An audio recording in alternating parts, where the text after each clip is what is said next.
सितारों से आगे जहां और भी हैं, सितारों से आगे जहां और भी हैं, अभी इश्क के इम्तिहान और भी हैं। अभी इश्क के इम्तिहान और भी हैं। यानी ये आखिरी मंजिल नहीं है, आप जहां तक पहुंचे हैं ये तो इब्तदा है, इससे आगे है जहान। आपने बढ़ते जाना है, चलते जाना है, रुकना नहीं है। कोई इंतहा नहीं है तरक्की की, चलते जाओ। तो अभी इश्क के इम्तिहान और भी हैं, इम्तिहान आएंगे, पास करोगे तो डिग्री मिलेगी, सर्टिफिकेट मिलेगा। अगर इम्तिहान में अपीयर ही नहीं होगे, पास ही नहीं होगे, जब इम्तिहान में अपीयर नहीं हुए तो पास कैसे होगे? जब पास नहीं हुए तो फिर कोई सर्टिफिकेट या डिग्री भी नहीं मिलेगी, खाली हाथ चले जाओगे।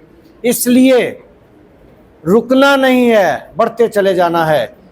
सितारों से आगे जहां और भी हैं, अभी इश्क के इम्तिहान और भी हैं।